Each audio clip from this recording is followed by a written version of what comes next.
মুলতান সুলতানসের বিপক্ষে আগের দিন 3 ওভারে 46 রান খরচ করেছিলেন রিশাদ হোসেন, যার কারণেই আজকের ম্যাচটায় তাকে বাদ পড়তে হয়েছে কোয়েটা গ্ল্যাডিয়েটর্সের বিপক্ষে। এবং তার জায়গায় যিনি জায়গায় পেয়েছেন সাদ মাসুদ, আজকে 4 ওভারে মোটে 24 রান খরচ করেছেন, 6 ইকোনমি রেট এবং সবচেয়ে ক্ষিপ্র বোলিংটা আজকে তিনিই করেছেন। তারপরেও 183 রানের টার্গেট এই মুহূর্তে রিশাদের দল রাওয়ালপিন্ডিজের সামনে। যেই সময়টায় আসলে রিশাদ দলে জায়গাটা খুইয়েছেন, তার দলটাও ভালো অবস্থানে আসলে নেই। 4 ম্যাচের 4টাতেই তারা হেরেছে, পয়েন্ট তালিকার একদম তলানিতে তাদের অবস্থান।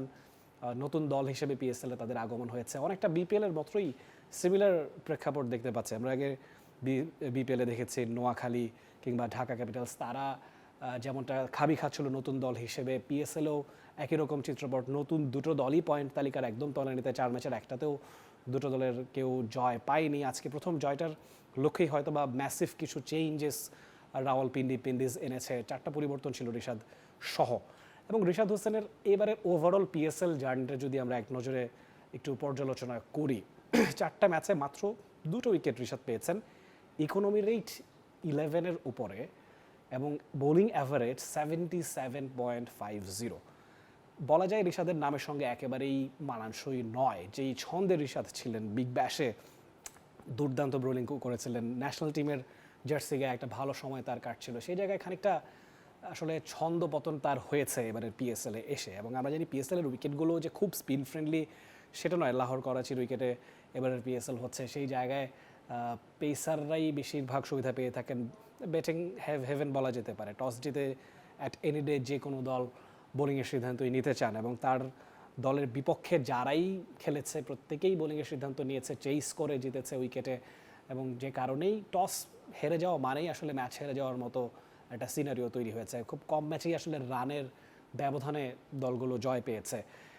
এবং রিশাদের এই বাদ পড়াতে এবং সাদ মাসুদের এই ভালো পারফরমেন্সে এখন আসলে প্রশ্নটা ঘুরপাক খাচ্ছে যে পিএসএলের বাকি ভাগগুলোতে রিশাদকে নিয়মিতভাবে দেখা যাবে কি না। The kind of player Rishad is at any day, তিনি ভালো কামব্যাক করে দেখাতে পারেন। পূর্বেও দেখা গেছে একটা ম্যাচে তিনি এক্সপেন্সিভ হয়েছেন, পরের ম্যাচেও তিনি কামব্যাক করে দেখিয়েছেন।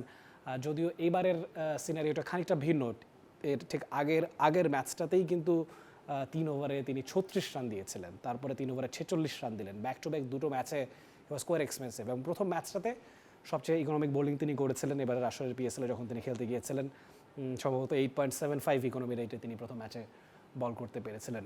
এবং বল হাতে যেটা বলছিলাম, উইকেটও পাচ্ছেন না, যেটা কিনা টি-20 ক্রিকেটে ভেরি ক্রুশাল। এই জায়গাটায় রিশাদ খানিকটা অফ ফর্মে আছেন বলা যায় 4টা ম্যাচ যদি আমরা বিবেচনা করি। তবে আমরা হোপফুল হব বাকি ম্যাচগুলোতে যারা রিশাদ ভক্ত আছেন নিশ্চয়ই রিশাদকে দেখতে চাইবেন পিএসএলে রাওয়ালপিন্ডিজের হয়ে মাঠে ফিরতে, এবং তার দলও জয় পাবে সেটা নিশ্চয়ই প্রত্যাশা রাখবেন। এবং পিএসএল সহ ক্রিকেটের নানান রকম আয়োজন, ফুটবলের তো বটেই, সব কিছুই টি স্পোর্টসের পর্দায় দেশের প্রথম একমাত্র স্পোর্টস চ্যানেল, সেখানে নিশ্চয়ই দেখতে পাচ্ছেন। সব সময় টি স্পোর্টসের সঙ্গে থাকবেন এই প্রত্যাশা রাখছে। Rifat Tanvir Rafi, T Sports. For more updates, subscribe to our YouTube channel and click on the bell icon. Follow us on Facebook and Instagram. Download T Sports app to enjoy exciting games and highlights. Visit tsports.com.